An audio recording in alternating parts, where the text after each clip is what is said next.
नमस्कार मित्रों, आज हम संवाद श्रृंखला के अंतर्गत पुनः आचार्य श्री कृष्णकांत शास्त्री जी के साथ हैं।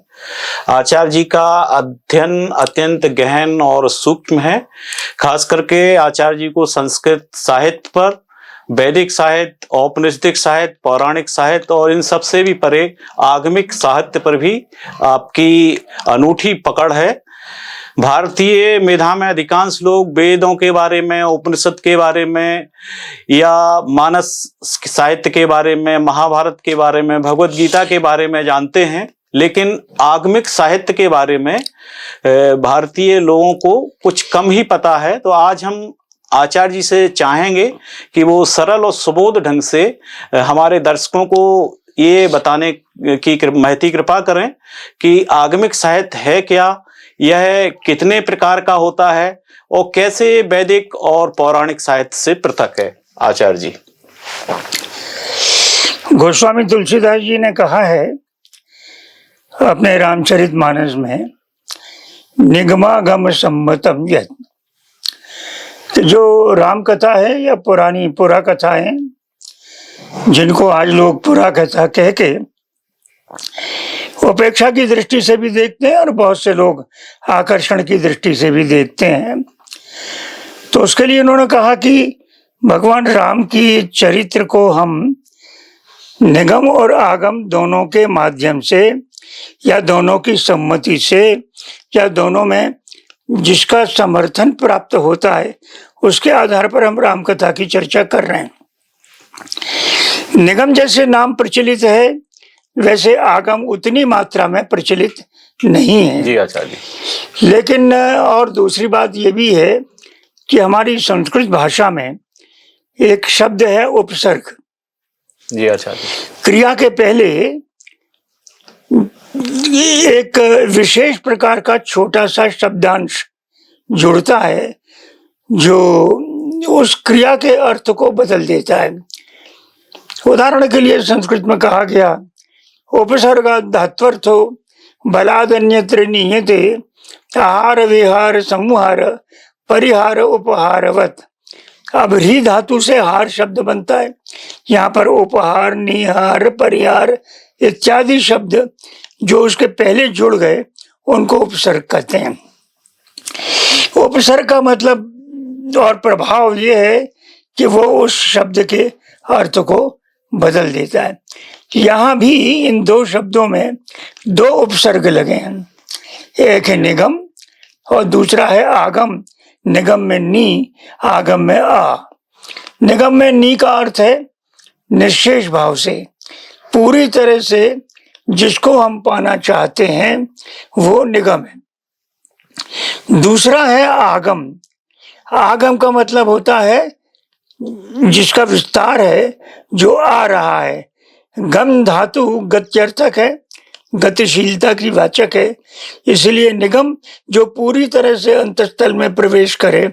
आगम वो, यद्यपि निगम भी परंपरा से प्राप्त है, आगम भी परंपरा से प्राप्त है, पर निगम में परंपरा से प्राप्त सामग्री का उपयोग स्वांतः सुखाय तो होता है, पठन पाठन के लिए होता है, लेकिन उसे हम पवित्र ग्रंथ का हिस्सा उस तरह का नहीं मानते जिस तरह के उसमें परिवर्तन, संशोधन और विवर्धन इत्यादि न हो। जी अच्छा। लेकिन आगम के दो अभिप्राय प्राप्त होते हैं।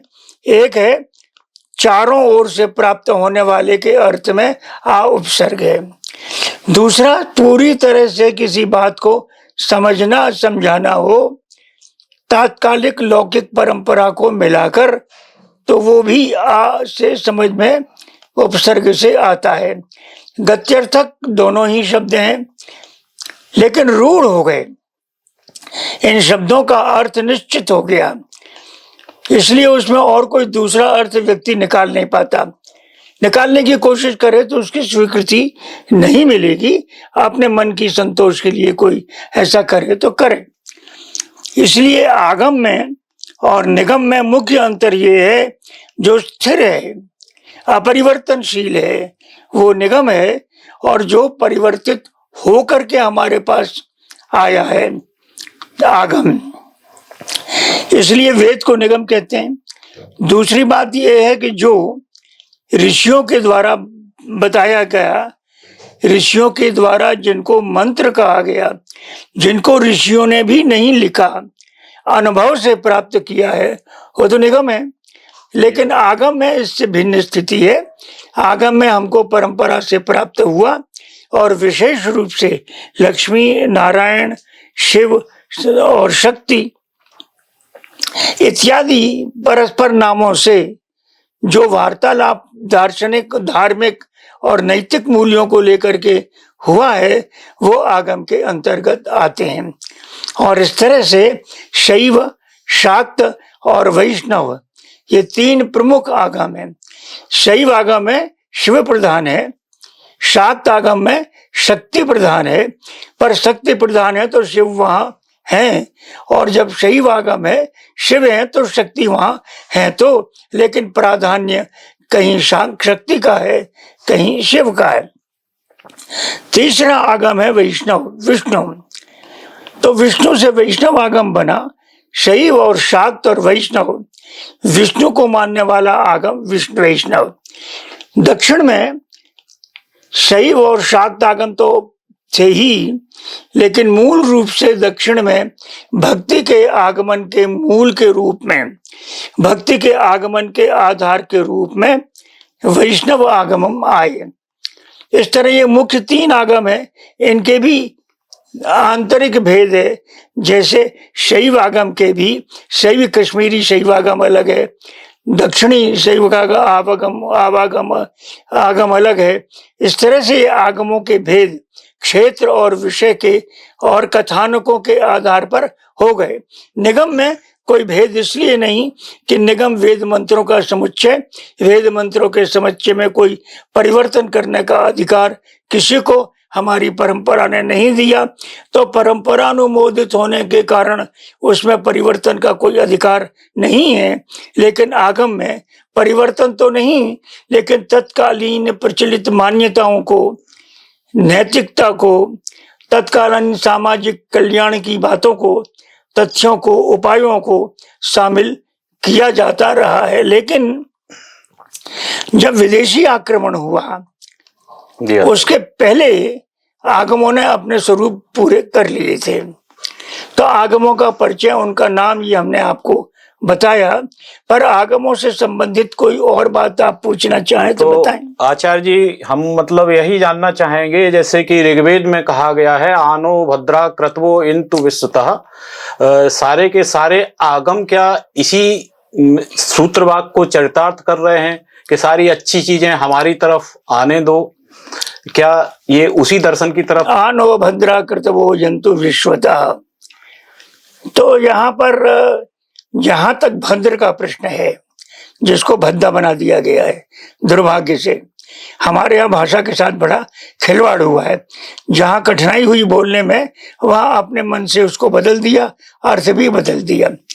आनो भद्रा क्रतवो जंतु विश्वतः, यही पंक्ति आपने कही। क्या आगमों की ओर ही इशारा कर रही है कि अच्छी अच्छी चीजें आने दें, परिवर्तनशील है चूंकि हमारा दर्शन? ये उन्होंने दो दृष्टियों से कहा। ये वाक्य दो संदर्भों में प्रसिद्ध है, प्रचलित है। और एक तो ये है कि ये ऋषि का वाक्य है जिसने वेद मंत्र के दर्शन किए। अर्थात ये वो पहले वाक्य हैं, अनुभव के पहले अनुभव के वाक्य हैं, जब मनुष्य ने चिंतन, दर्शन इत्यादि की ओर प्रवेश किया। जब प्रवेश किया तो ये प्रश्न उठा कि जो हम संचित करके रख रहे हैं, सामान्य बातचीत को तो कोई सुरक्षित करके नहीं रखता, लेकिन जो विशेष बातें होती हैं उनको रखता है। तो जो विशेष बातें हैं, विशेष वक्तव्य है, विशेष कथ्य है, उसको सुरक्षित रखने के लिए वेद के मंत्रों की रचना छंद, देवता आदि के आधार पर हुई। तो ये जो कहा गया आनो कर्तवो जंतु विश्वतः भद्रा कर्तवो, चारों ओर से आए, सब ओर से हम उसको ग्रहण करें, तो इसमें जब हम वेद की दृष्टि से विचार करते हैं, तब यद्यपि वेद अपरिवर्तनशील है और ऐसा लगता है कि ये जो क्रतुभद्र है, क्रतु और भद्र विचार हैं, जो क्रियाशील हैं और जो यज्ञ परक हैं, आंतरिक मनोवैज्ञानिक यज्ञ, चित्त का यज्ञ और बाह्य पदार्थों के यज्ञ। यंतु सर्वतः, हमारा मन खुला है, हम जड़ नहीं हैं और सीमाओं के बाहर बात करते हैं। तो जहां से भी कोई अच्छा विचार मिले वो हमारे उसमें आए। इसके कहने का अभिप्राय ये है कि वेद मंत्रों में जो बहुत सी अच्छी बातें कही गई हैं, वे अच्छी बातें भिन्न भिन्न स्थानों से प्राप्त हुई हैं। बहुत से संवाद हैं, यम यमी संवाद उसमें है, और ऋग्वेद में अक्ष सूक्त है, ऋग्वेद में इंद्र, अग्नि, सूर्य, वरुण, उषा इत्यादि देवताओं के प्रति प्रार्थना के सूक्त हैं। तो उनमें कोई परिवर्तन तो नहीं हुआ, लेकिन जब पहली बार अंतःकरण में प्रकट हुए ऋषि के, तो ऋषि ने उनको अपने स्वयं के दैहिक पारिवारिक विचारों की तुलना में, व्यवहार की तुलना में व्यापक मानवीय संदर्भों के की बातों को ग्रहण किया, वे मंत्र के विषय बने। इसलिए उसमें कहा गया कि हम उन सारे श्रेष्ठ विचारों का संग्रह करना चाहते हैं, और इसीलिए उस समय उन ऋषियों ने उन श्रेष्ठ विचारों का संग्रह किया जिनको बाद के ऋषियों ने ग्रहण करके निगम के रूप में प्रचलित और प्रचारित किया। जहां तक आगम का प्रश्न है और उस दृष्टि से इस वाक्य पर विचार करते हैं, तो आगम का तो ये आगम जो है वो लोक जीवन से घनिष्ठ रूप से संबद्ध एक ऐसी परंपरा है जो आचार और विचार को संप्रक्त रूप से देखती है। कालिदास ने मंगलाचरण किया, वागर्था संप्रक्त वागर्थ प्रतिपत्तये जगतः पितरौ वंदे पार्वती परमेश्वरौ। कालिदास यहाँ एक महत्वपूर्ण बात कह रहे हैं, मैं इसके बारे में विस्तार से नहीं जाता। तो कालिदास ने कहा कि एक संपर्क है, एक संबद्धता है, संबद्धता है वाक और अर्थ की।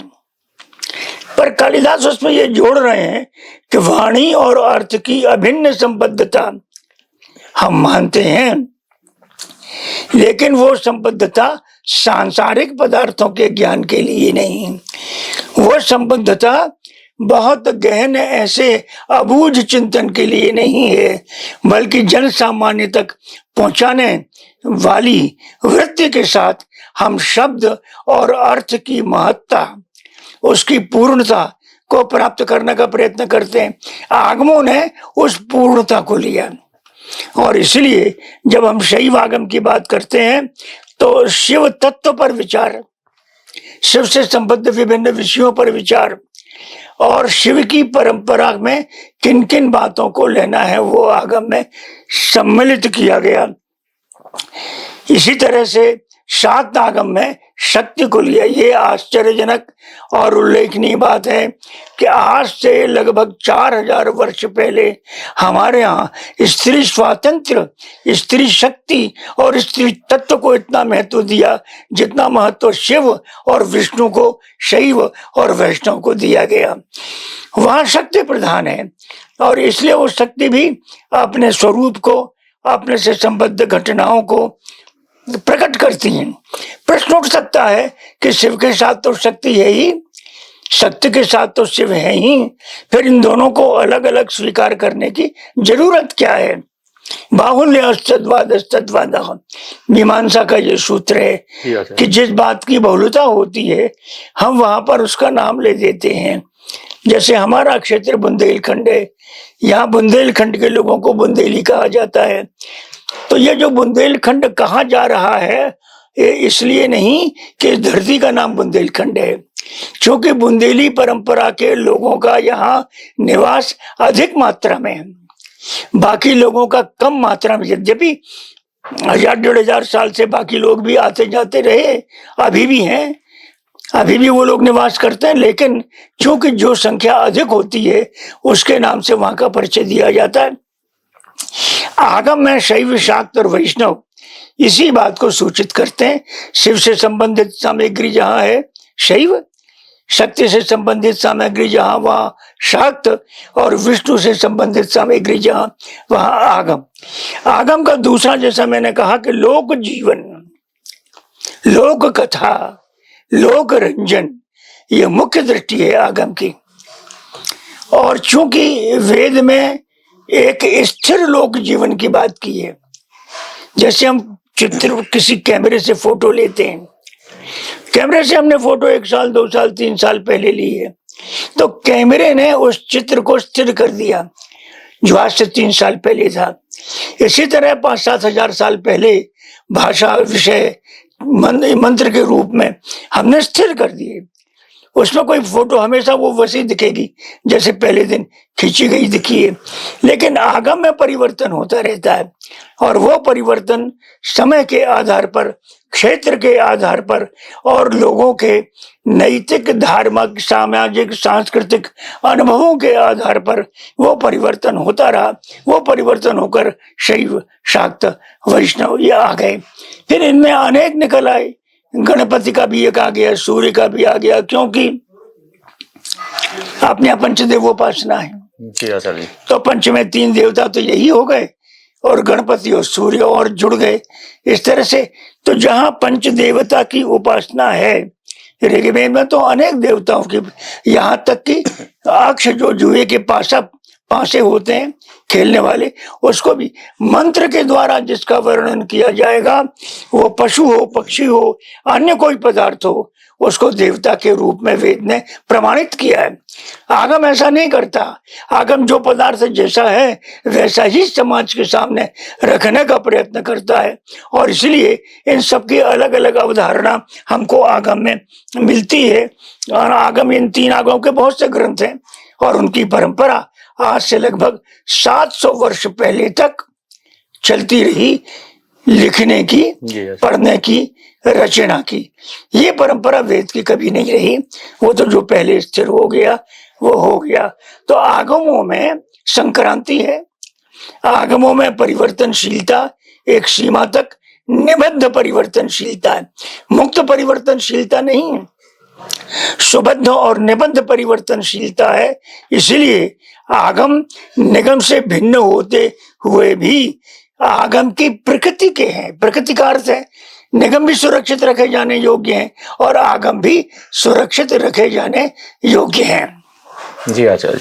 तो इस प्रकार मित्रों, आचार्य जी बताना चाहते हैं कि निगम जो हमारे हैं वो भारतीय दर्शन का अपरिवर्तनशील स्वरूप है, और जो आगम है वो निगम के आलोक में परिवर्तित होने वाला स्वरूप है, लोक के बहुत नजदीक जुड़ा हुआ है, और ये भी कहीं ना कहीं हमारे दर्शन की उसी परंपरा को साकार करता है जो कहते हैं कि परिवर्तन प्रकृति का नियम है। जहाँ पहले माना गया ब्रह्म है, आगे अगर आप बढ़ते हैं तो परम ब्रह्म है, उसके आगे अगर आप बढ़ते हैं तो परात्पर ब्रह्म है। और इस प्रकार से आगम हमारे चरेवेती जो संस्कृति है उसके परिचायक हैं। आज के संवाद के लिए मैं आचार्य जी का बहुत बहुत धन्यवाद ज्ञापित करता हूँ। थैंक यू आचार्य।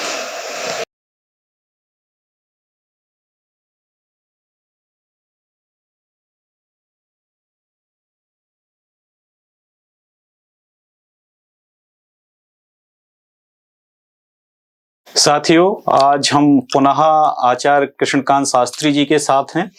शास्त्री जी जैसे कि खिलाड़ी गेंद से खेलता है, नए नए रिकॉर्ड बनाता है, उसी तरह से शास्त्री जी शब्दों से खेलते हैं, खास करके संस्कृत के शब्दों से, उसकी धातुओं से, उसकी क्रियाओं से, और उनके गूढ़ से गूढ़तम अर्थ की ओर जाते हैं। आज हम आचार्य जी से बात करेंगे कि ये जबलपुर शहर की शब्द की जो उत्पत्ति है वो कैसे हुई, किस ऋषि पे आधारित है, उन ऋषि का भारतीय मेधा में, भारतीय दर्शन में क्या योगदान है, क्या जबलपुर में उन जैसे और भी हस्तियां हुई हैं, ऐसा हम आचार्य जी के श्रीमुख से आज जानना चाहते हैं। आचार्य जी, जब हम जबलपुर की बात करते हैं तब स्वाभाविक रूप से जाबाली ऋषि की बात आती है, लेकिन जो देश हैं, क्षेत्र हैं, वो किसी भी एक विशिष्ट समय से बंधे नहीं रहते। उनकी संस्कृति, उनके लोक व्यवहार, ये सब अलग अलग ढंग से परिवर्तित होते हैं और धीरे धीरे उनका बड़ा विपुल, बड़ा पुराना और बहुत महत्वपूर्ण इतिहास तैयार हो जाता है। इसलिए जब हम जबलपुर कहते हैं तब हम उसे केवल जबलपुर नहीं कहते। जैसे विदेशियों ने हमको ये सिखाने की कोशिश की कि जबलपुर पहाड़ी का क्षेत्र है, हम जब्बलपुर फारसी में शब्द कहते हैं उसके लिए जो पहाड़ी क्षेत्र हो, इसलिए जबलपुर पहाड़ी क्षेत्र होने के कारण उसका नाम जबल रख दिया गया। हमारी परंपरा के वर्तमान लोग जाबाली ऋषि की बात करते हैं, जो प्रामाणिक है, क्योंकि जाबाली ऋषि के संबंध में अभी हम चर्चा करेंगे। इस स्थान का, इस क्षेत्र का संबंध है। इसके पहले इस क्षेत्र का, जाबाली ऋषि के पहले भी वैदिक काल में ये क्षेत्र का नामकरण हुआ था और उससे वेद के मंत्र प्राप्त हुए हैं, जो मंत्र इस क्षेत्र का परिचय देते हैं अपने कथानक मंत्र के विषय के अनुरूप। इसलिए ये वैदिक काल में विशेष रूप से शतपथ ब्राह्मण में हमें यहाँ के संबंध में एक दो पंक्तियां प्राप्त होती हैं, जिन पंक्तियों को हम ढूंढ से देख सकते हैं शतपथ ब्राह्मण में है और जो बाद में प्रचलित होती गई। इससे ये हमें अंदाज लग जाता है कि ये क्षेत्र त्रयपुर क्षेत्र है और त्रयपुर क्षेत्र के पहले वैदिक वाङ्मय के माध्यम से भूगोल का जो रूप दिया गया है उसमें मध्य देश के अंतर्गत इस क्षेत्र का भी नाम अलग से आता है। इसलिए हम त्रिपुरी के भी पहले जाते हैं और वैदिक काल में जो चेदी देश के नाम से और इस एक शब्द मिलता है, एक उपरचर नाम का राजा है, जो 10 राजाओं वाला बड़ा भारी युद्ध हुआ था, जिसका वर्णन ऋग्वेद में है, दास राज्य। उसमें वसुपचर, चैद्यो वसुपचर, जो चेदी देश का निवासी उपचर वसु है, वो भी उसमें सम्मिलित हुआ इत्यादि। इसका अर्थ हुआ कि इसका नाम चेदी देश बहुत पहले से, चैदी का मतलब होता है चेदी से संबंधित, तो ये पुराना नाम इसका चेदी है। पर यह चेदी देश कहाँ से कहाँ तक है, इसका निर्धारण करना इसलिए कठिन है कि जो भौगोलिक जगहों का उल्लेख है वो उस समय इस तरह से नहीं था जिस तरह से बाद में जुड़ता चला गया। जो जो राजसत्ताएं आई, सांस्कृतिक सामाजिक समूह आए, उन समूहों के कारण भी इसके नाम को परिवर्तन, क्षेत्रों के नाम का परिवर्तन होता है। तो पहले ये चेदी देश के रूप में मान्य था और वो जैसा मैंने कहा शतपथ ब्राह्मण इसका प्रमाण है। इसके बाद एक और परंपरा आती है जो देश भर में पुराणों के द्वारा, महाभारत, वाल्मीकि रामायण के द्वारा सुस्थापित स्वीकृत है, वो है क्षेत्र परंपरा। हमारे देश को सांस्कृतिक क्षेत्रों में बांटा गया और सांस्कृतिक का अभिप्राय सामाजिक, धार्मिक, दार्शनिक इत्यादि विषयों को मिलाकर, सांस्कृतिक को भी मिलाकर जो एक विशिष्ट भाव बनता है वो सांस्कृतिक के नाम से कहा जा सकता है। तो वो क्षेत्र से, जैसे उज्जैनी के आसपास का जो क्षेत्र है अवंतिका क्षेत्र है, उसी तरह से यहाँ का जो क्षेत्र था वो त्रयपुर क्षेत्र था। त्रयपुर क्षेत्र उस कथा से जुड़ा है जिस कथा में भगवान शिव ने त्रिपुर का वध किया। अब उस कथा की ओर हम जब दृष्टिपात करते हैं तब कथा में 3 पुरों का वध हुआ है। सिंधु घाटी की सभ्यता और ऋग्वेद के समवर्ती होने के कारण सिंधु घाटी की सभ्यता और ऋग्वेद के और वैदिक वाङ्मय की तुलना विद्वानों ने की है और ये जानने की कोशिश की है कि नागर सभ्यता का जन्म कैसे हुआ, कब हुआ और क्या उसके चिन्ह थे। ये अभी हमारा विषय नहीं है, भविष्य में कभी इस विषय पर चर्चा होगी तो हम विचार करेंगे कि हमने अपने नागरिक जीवन को कब कैसे स्वीकार किया। लेकिन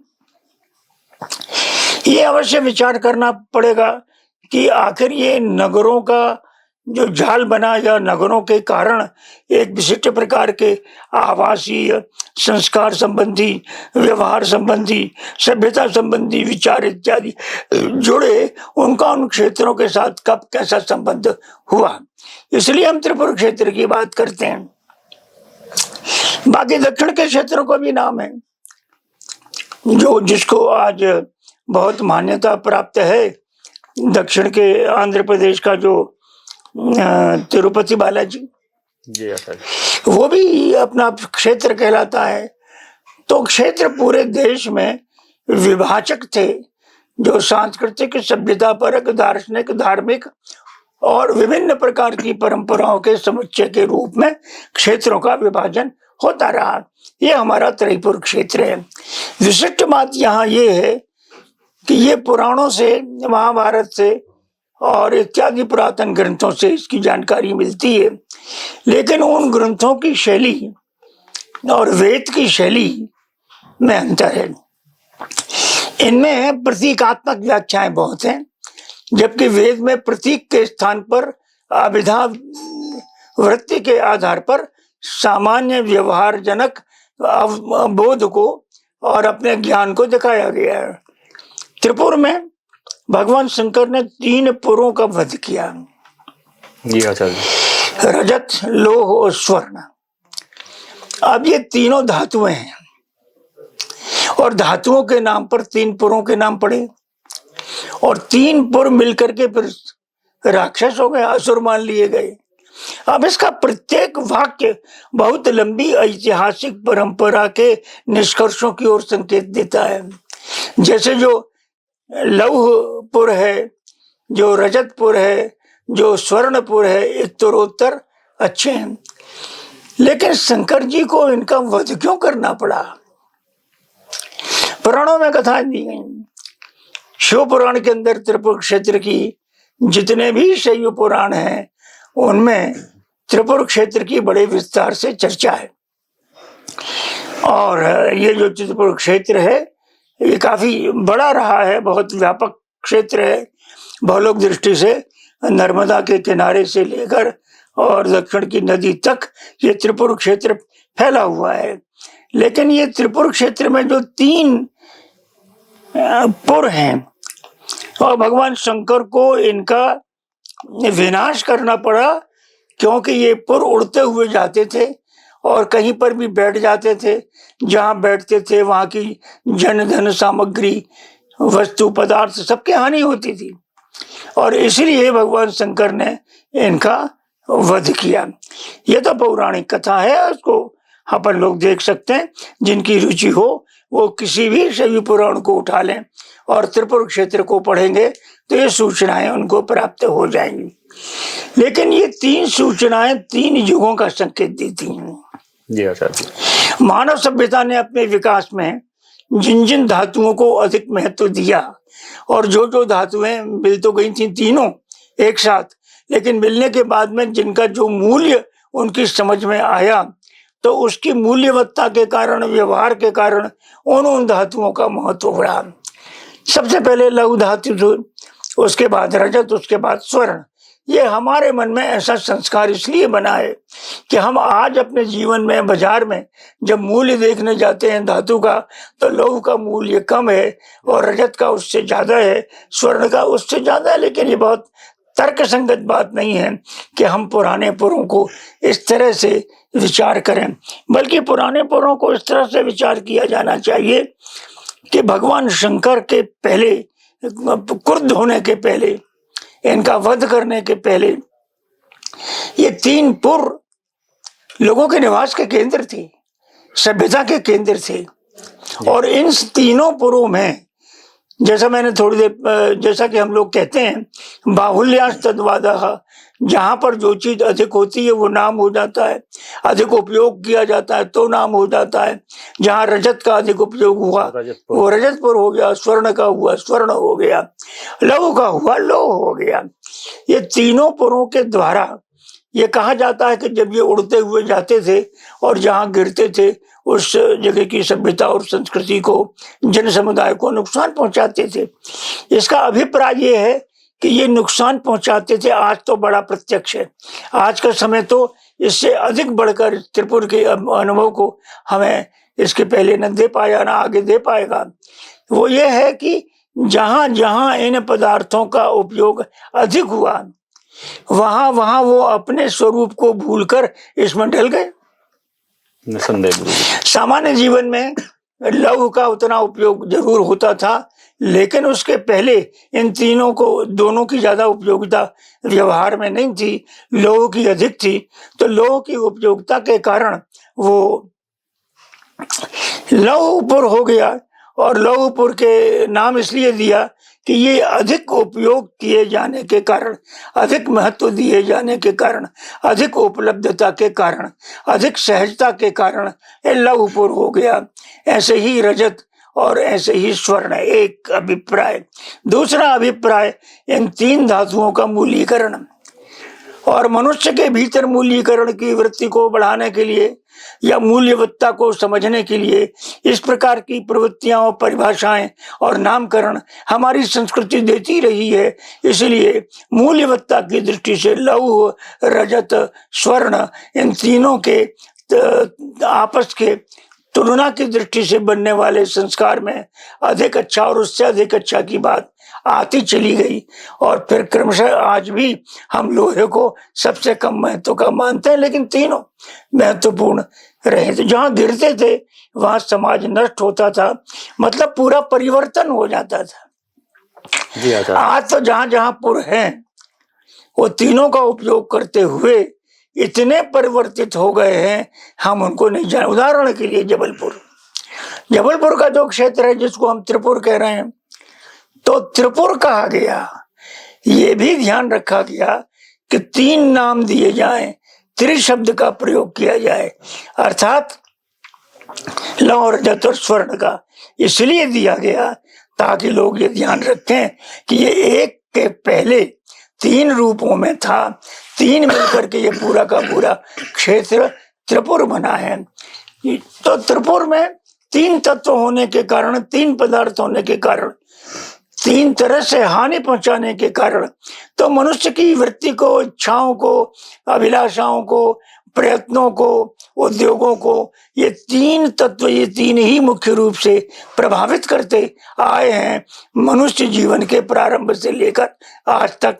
और आज भी मूल्यवत्ता की दृष्टि से हमारे जीवन को प्रभावित करने वाले सर्वाधिक धातु और धातु से इतर तत्वों में ये तीन ही हैं। जी आचार्य। इसमें एक और है, फिर जुड़ गई बातें। जैसे हम इसकी व्याख्या करें तो सज, सत, रजतम, इन तीन गुणों में भी हम उसकी व्याख्या कर सकते हैं। तो भगवान शंकर ने जो उसका वध किया वो इसीलिए कि वो स्वयं पर्वत में निवास करते हैं, और जहां वो निवास करते हैं वहां कोई बहुत बड़ी बसाहट हमने कभी उनके बारे में इतिहास में और प्राचीन ग्रंथों में नहीं पढ़ी।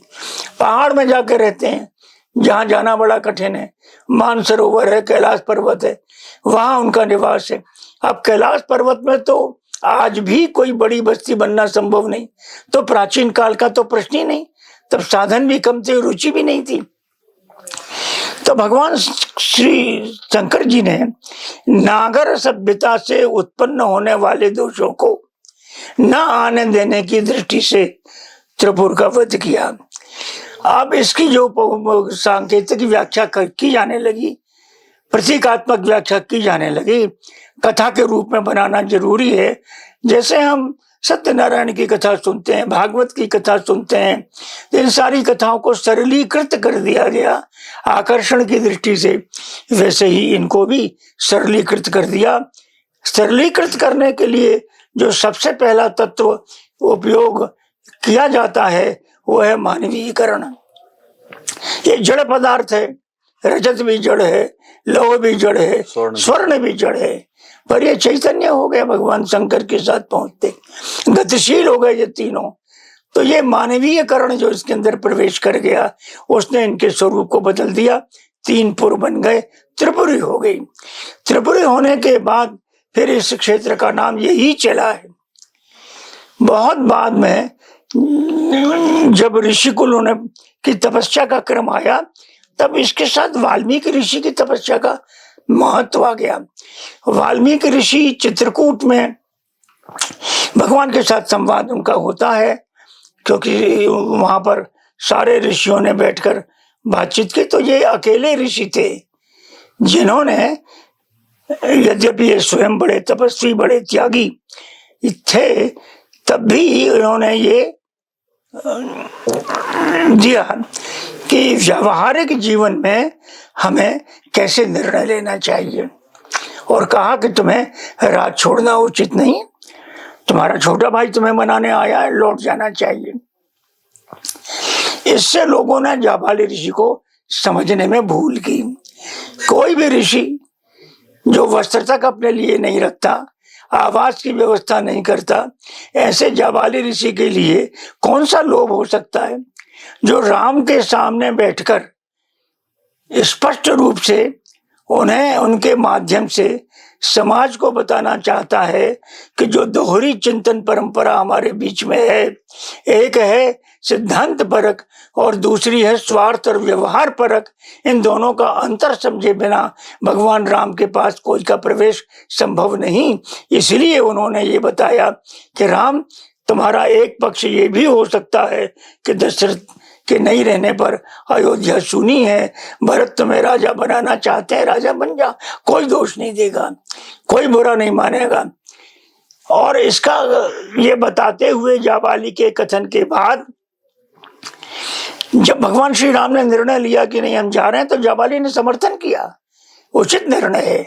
तो जो व्यक्ति पहले से लगातार ये कह रहे हैं तुमको राज्य ले लेना चाहिए, वो राम के इस निश्चय को कि नहीं हम तो आगे बढ़ेंगे और 14 वर्ष का पूरा वनवास करेंगे को समर्थन देते हैं। इसमें कोई लगता ये है कि वो लोगों को समझाने और सही मार्ग में लाने के लिए प्रयत्नशील। प्रश्न ये है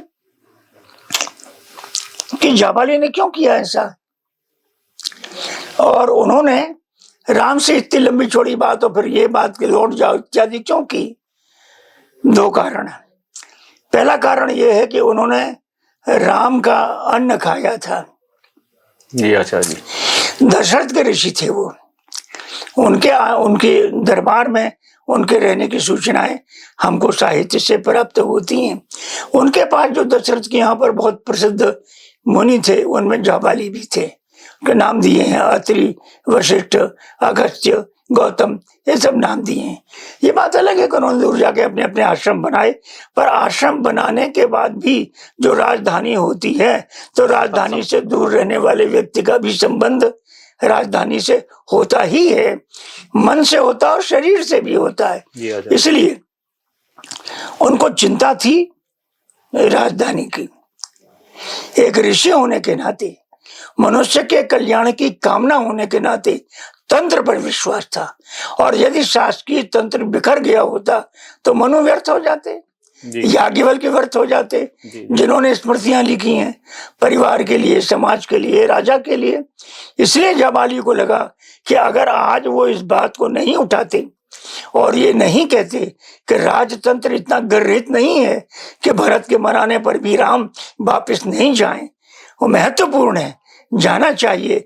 और उसका कारण ये है कि वो हमारा सांस्कृतिक सामाजिक दायित्व है, कर्तव्य है। तो इस तरह से जाबाली ऋषि के नाम से जब्बलपुर इत्यादि, जाबाली तो बहुत बात के हैं, पर एक अभिलेख मिलता है भेड़ाघाट के पास इस पार गोपालपुर में। उस अभिषेक में एक नगर का उल्लेख है। पुराने जमाने में नगर को पत्तन भी कहते थे। तो यहाँ जो गोपालपुर है उसके पास के एक स्थान को जाबाली पत्तन कहा गया है। तो जाबाली पत्तन, इससे लोकेशन की, स्थान की धारणा पक्की होती है। लोग कह सकते हैं कि जाबाली ऋषि के नाम से तो कहीं भी हो सकता था। तब ये प्रश्न होता है कि जाबाली ऋषि के नाम पर इस स्थान को जाबाली पत्तन क्यों कहा गया? जी उसका उत्तर ये है कि जब चित्रकूट से जाबाली अपनी बात कह के चले आए, तब उनको ये लगा कि यद्यपि मैंने अपने कर्तव्य का पालन किया है, लेकिन फिर भी मैंने ऐसी बात पर भी बल दिया है जो एक ऋषि के द्वारा नहीं कही जानी चाहिए थी। एक कारण। दूसरा कारण, ऋषि परंपरा निरंतर तपस्या पर विश्वास करती है और ये मान करके चलती है चाहे जैसा व्यवहार वो करे, वो व्यवहार प्रतिक्षण उसकी तपस्या की पूंजी को कम करता है। और अगर पूंजी होगी तो पूंजी एकत्रित करनी होगी। इसलिए गोपालपुर के पास जो बहुत सुंदर स्थान है नर्मदा के इस तरफ, वहां पर उन्होंने तपस्या की और तपस्या करने के कारण ये जो 1000 साल पुराना जाबाली पत्तन शब्द मिलता है, ये बताता है कि ये जब्बल अब्बल से नहीं बना है, ये जाबाली पत्तन से जबलपुर का नाम। दुर्भाग्य की बात है कि अंग्रेजों ने और उनके पीछे लगने वाले कुछ अपने यहाँ के जबलपुर के भी विद्वानों ने जबलपुर की जब्बलपुर के पत्थरों के शहर के आधार पर व्याख्या कर दी है। और बीच बीच में जब कभी ऐसी बात उठती है, जब कभी अनाचार तो सारे संसार में होता ही है, पर कोई घटना घट जाए तो कहते हैं तो पत्थरों का शहर है। पत्थर से कोई संबंध इसका नहीं। और भी बहुत सी जगह जहाँ पहाड़ ही पहाड़ है। आप जबलपुर से विंध्य की ओर बढ़िए, पहाड़ों का क्रम है। चित्रकूट के आसपास सब जगह पहाड़ी हैं। भगवान राम जब चले अयोध्या से तो चित्रकूट के पहले, चित्रकूट के बाद पहाड़ों का अंबार है। तो किसी का नाम जबलपुर क्यों नहीं रखा गया? इसी का क्यों रखा गया? जाबाली ऋषि की संबद्धता इसी से क्यों हुई? और जाबाली ऋषि ने इसको ही क्यों चुना? जाबाली ऋषि ने नर्मदा के कारण चुना। और जाबाली ऋषि का पहले से ही, चेदी देश के समय से ही इसका संबंध था और इसके संबंध के नाते ही वो निर्भीक भाव से अपनी बातें कहते थे। बाद में उन्होंने पुनः तपस्या की तो उसके कारण जाबाली पत्तन नाम पड़ गया। वहाँ वो जाबाली पत्तन, तो क्या आचार्य जी कुछ जमीन को दान देने की ऋषि ने कोई संहिता या ग्रंथ का भी प्रणयन किया है? जाबाली संहिता है, बड़ी प्रसिद्ध है। ये किस विषय से? लेकिन ये जो संहिताएं हैं ये आगम परंपरा की हैं। जी आचार्य जी। जाबाली संहिता या नारद संहिता या अन्य जो संहिताएं हैं, वे संहिताएं दो दृष्टियों से महत्वपूर्ण। जाबाली संहिता हमारे लिए, दो संहिताओं के बारे में बात होती है। जाबाली संहिता हमारे लिए सबसे अधिक महत्वपूर्ण है, पर एक संहिता न होकर के एक पुराण है, स्कंद पुराण, वो हमारे जबलपुर की बात करता है। तो एक पौराणिक परंपरा है जो क्षेत्र की बात करती है और दूसरी ये जाबाली संहिता की परंपरा आगमिक परंपरा है। तो दोनों परंपराएं क्षेत्र का परिचय देती हैं। एक संस्कृत का चंपू है। चंपू माने संस्कृत पद्य और गद्य दोनों लिखे। तो ऊपर आकाश में दो गंधर्व बैठे जा रहे हैं विमान में, पूरे भारतवर्ष में। तो हिमालय से निकले हैं, दक्षिण पश्चिम से होते हुए दक्षिण जाना है। रास्ते में जो शहर पड़ता है, हिमालय से निकले जो भी पहला शहर पड़ा, एक उसमें कहता है बड़ा सुंदर शहर है, वृक्ष है, नदी है, सब है। दूसरा कहता है ये कुछ नहीं, रेतीला स्थान है, यहाँ मनुष्य के रहने लायक कुछ नहीं। तो गुणदोष बताने का, गुणदोष समझने का, क्षेत्रीय गुणदोष समझने की सांस्कृतिक परंपरा मनुष्य के उपयोग की दृष्टि से तब से चली आ रही है। तो इसलिए जाबाली ऋषि के समय भी ये परंपरा विद्यमान थी और जाबाली ऋषि इसीलिए तपस्या करने आए। सबसे प्रबल आकर्षण नर्मदा, क्योंकि नर्मदा से जो पुण्य प्राप्ति है जल्दी होती है। उनके पुण्यों का क्षरण प्रत्येक ऋषि का हुआ है, होता रहा है, प्रत्येक मनुष्य का होता रहा है। तो वो क्षरण दूर करने के लिए जाबाली ऋषि ने तपस्या की, तो जाबाली पत्तन नाम हुआ। और जाबाली पत्तन नाम बिगड़ करके जब एक विद्वान हुए हैं डॉक्टर विश्वंभर शरण पाठक, गोरखपुर में प्रोफेसर हेड हैं, उन्होंने कहा है देशों के नाम। ये पुस्तक लिखी छोटी सी, करीब 60-70-100 पेज की, उसमें जबलपुर की चर्चा विस्तार से की है। और ये बताने की कोशिश की है कि किसी भी नगर का नाम क्यों पड़ता है और जबलपुर का नाम क्यों पड़ता है। इसका मुख्य कारण है कि जाबाली ऋषि की तपस्या भूमि थी। जाबाली के कारण अन्य लोगों की तपस्या स्थल बनी और जाबाली ऋषि महत्वपूर्ण थे कि राम को भी उपदेश देने की सामर्थ्य, अन्य ऋषियों के बोलने के विरुद्ध स्वतंत्र बात कहने की क्षमता रखने के कारण जाबाली ऋषि को महत्व मिला। इसलिए त्रिपुर क्षेत्र के जो लोग हैं, जो अपने को जबलपुर का क्षेत्र कहते हैं, उनके अंदर ये दोनों गुण हैं, साहस है और मुक्त भाव से अपनी बात को कहने का उत्साह है। इन दोनों बातों को हम अपने त्रिपुर क्षेत्र के, जिसको जबलपुर क्षेत्र के लोग कहते हैं, तो ये जबलपुर नाम इस तरह से प्रचलित हो गया। तो हम इसको प्राचीन परिप्रेक्ष्य में देखें, अंग्रेजों के परिप्रेक्ष्य में इसको या फारसी शब्द के परिप्रेक्ष्य में देखना अन्याय करना होगा। तो इस प्रकार साथियों, आचार्य जी हमें बता रहे थे कि किस प्रकार से विदेशी आक्रांताओं ने जबलपुर शब्द के मूल अर्थ को विकृत करने का प्रयास किया और जबलपुर कह के पत्थरों का नगर इसको घोषित करने का प्रयास किया। लेकिन आचार्य जी ने संपूर्ण शास्त्रीय पुराणों द्वारा बताया कि कैसे वैदिक काल में प्रारंभ में यह चेदी जनपद का क्षेत्र था, जो कि पौराणिक काल में त्रापुर नगर के नाम से प्रसिद्ध हुआ और कालांतर में यहाँ के निर्भीक भक्त ऋषि जाबाली की तपोभूमि और निर्भीकता से बात कहने की परंपरा के कारण इसका नाम जाबाली पत्तन या जबलपुर पड़ा। हम आचार्य जी का इतनी उत्तम जानकारी देने के लिए धन्यवाद ज्ञापित करते हैं। Thank you.